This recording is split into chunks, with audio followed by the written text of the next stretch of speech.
J'ose dire que parfois, alors que je parle, c'est comme si je m'observais parler avec les gens. Et ça m'indispose vraiment. Est-ce que ça t'est déjà arrivé, toi?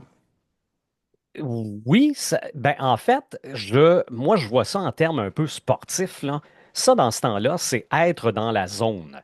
Là, je vais dire quand ça va bien. OK? C'est que tout se fait tout seul que tu as l'impression de te regarder. Ça, je vois ça positivement. Le fait de me regarder faire de façon négative, ça serait d'être toujours dans ma tête. C'est-à-dire de communiquer en me demandant si j'articule bien, si je respire bien, si mon message est clair. J'ai-tu oublié de faire mon lavage ce matin? Bon, ça, c'est négatif parce que je ne suis pas dans la communication dans ce temps-là. Et c'est pire lorsqu'on applique l'auto-jugement. Admettons que je suis en train de te parler, que je cherche un mot, et là, oups, je me positionne ici, puis je me dis, hey, là, j'ai l'air fou, là, je suis un coach en communication, je devrais être capable de m'exprimer, et je cherche le mot. Et en vivant cet état de dissociation, je sors de mon message. Oui, Donc là, le cœur va commencer à battre plus rapidement, je vais commencer à balbutier et peut-être c'est ça. On éventuellement devient, fuir. et en étant comme ça, ce qui se passe dans notre tête, c'est qu'on voit l'apocalypse, là. Au lieu de d'être calme dans le moment présent, on est dans un futur où tout va mal, là. Exactement. L'idéal, et c'est ce qu'on enseigne, c'est d'être dans son message. Et d'ailleurs, lorsqu'on maîtrise l'information, qu'on l'a répétée de différentes façons, on a comme plusieurs routes pour exprimer son message, on vit le moment et on s'amuse avec les gens, avec la réaction des gens.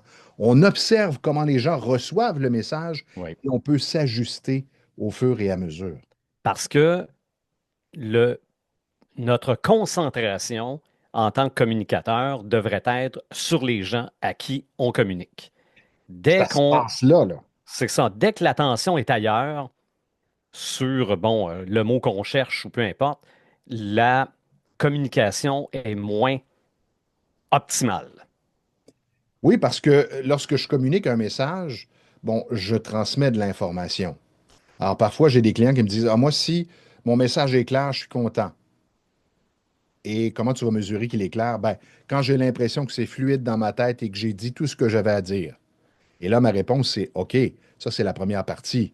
Mais la partie la plus importante, c'est comment la personne va recevoir l'information que tu vas lui donner. Parce que si elle ne comprend rien, et ça m'est déjà arrivé d'avoir un client qui me dit, moi, je suis très, très clair, là, mais je ne sais pas ce qui se passe. Les gens ne comprennent pas quand je parle.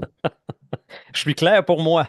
Ouais, c'est ça exactement la réponse que je lui ai donnée. Oui, Ah, pour toi, tu as l'impression que toute l'information est véhiculée, mais visiblement, elle n'est pas adaptée à ton interlocuteur. exactement. Exactement. Et ça, ben, je pense qu'on le voit dans le visage des gens, mais on peut aussi interagir avec les gens, leur demander si c'est clair. Mais on ne le voit pas tout le temps Oui. En fait, malheureusement, les gens ne sont pas toujours attentifs. Je ne sais pas si tu vis ça, toi. Moi, je vis le syndrome de la blouse blanche. Et quand je rencontre mon médecin, qu'il prend ma tension artérielle, ça m'est arrivé, c'était tellement drôle. On a ri après, lui et moi, là. Mais il prenait ma tension artérielle, il disait pas un mot, mais son non-verbal que je voyais, son visage qui était là, hmm, hmm, je vais la reprendre, Monsieur Roy. Et Ça, c'est le fun. moi, déjà, dans ma tête, là, il n'y avait pas un petit diable sur mon épaule, il y avait l'armée Mhm. du diable sur mon épaule. Tu es dans la merde, tu vas te faire opérer, tu as un problème cardiaque. Et là, c'était parti. Donc, il l'a pris 3 fois consécutives et c'était de pire en pire. Et là, je lui dis, Doc, est-ce qu'il y a possibilité que vous me disiez à voix haute qu'est-ce qui se passe alors que vous prenez ma tension artérielle ou qu'on parle d'un autre sujet? Mais il me dit, c'est parce que je veux pas que tu parles pendant que je prends ta attention. Oui, mais toi, tu peux me parler parce que moi, je vois qu'il y a quelque chose, je comprends qu'il y a quelque chose qui va pas et ma tête part en vrille, là. C'est parfait pour l'attention, ça. Oui, absolument. Mhm. Alors, ça arrive trop souvent qu'on prenne pas le temps d'observer comment l'autre reçoit le message pour s'ajuster et se dire, ah, Oui, je lis de l'inquiétude dans ton visage. Je veux juste te rassurer, là, il n'y a rien d'inquiétant. Je vais la prendre une deuxième fois. Prends le temps de respirer. Juste de dire ça, ça rassure la personne. Et, oui, et je pense que c'est l'un des rôles importants d'un médecin. oui. Et si je ramène ça justement au fait de faire une présentation, pour réussir à lire ton public, faut pas que tu sois dans ta tête en train de penser à ton message. Parce que tu peux pas être attentif à ce qui se passe devant toi puis attentif à ce qui se passe dans ta tête en même temps, non? En tout cas, moi, je suis pas capable de faire ça. Ça, c'est sûr. Mais si ce que tu dis, tu es tellement à l'aise avec ça parce que, bon, tu as les techniques, tu l'as pratiqué, là, après ça, tu peux être vraiment connecté à ton public et sentir si le message passe clairement ou que ça n'a pas l'air clair. Et ça m'amène au point de respecter son plan en se donnant beaucoup de souplesse et de flexibilité. Ça Oui. t'est arrivé sans doute assez régulièrement qu'un étudiant, alors qu'il nous fait une présentation dans un cours, s'arrête au beau milieu et dit, ah, j'ai oublié mon point 3, ou j'ai oublié, ou j'ai pas dit l'information dans le bon ordre. Et moi, je regarde Mhm. l'étudiant et je lui dis, OK, mais si tu me l'avais pas dit, je m'en serais jamais rendu compte. Alors Ah toi, tu oui, le sais, parce que c'est le plan que tu as préparé, mais on n'a pas ton plan sur papier, on ne sait pas exactement ce que tu vas dire. On vit ta présentation. Alors continue, joue avec l'information. C'est ce qu'on fait sur la route. Si on oublie de prendre une sortie, on prend la suivante, puis on revient tranquillement. On n'arrête pas en c'est plein ça. milieu d'autoroute pour se dire, oups, j'ai pas pris la bonne sortie. C'est- Ça, Exactement. t'es dans le Et, trouble. et comme on connaît notre message, comme on connaît notre destination, c'est plus facile de prendre une sortie qu'on n'avait pas prévue pour revenir après ça sur l'artère principale.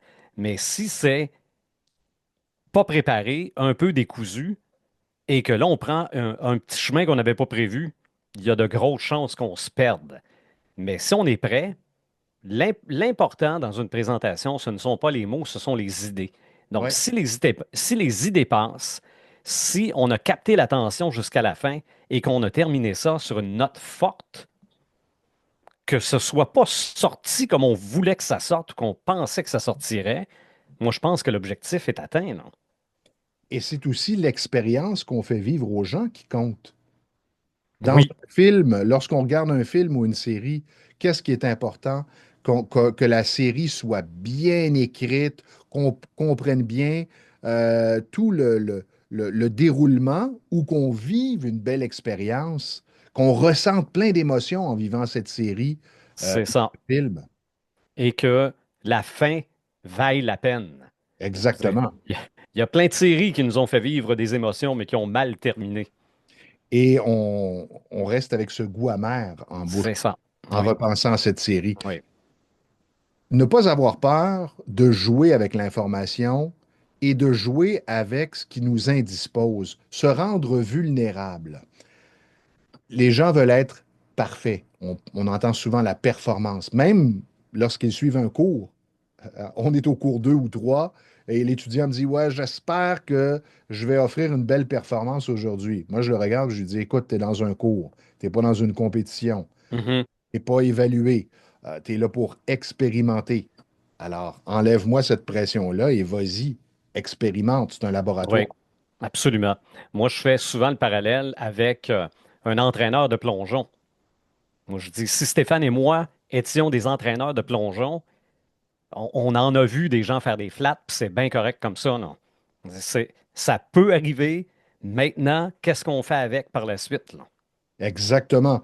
Alors, si vous êtes en présentation ou en communication, que vous avez un trou de mémoire, ça nous est tous arrivé. Si ça vous est pas arrivé souvent, attention, avec Vous, l'âge, ça vous arrivera. vous avez pas fait souvent de présentation, Exactement. Et l'âge va vous rattraper. Ça va vous probablement. arriver.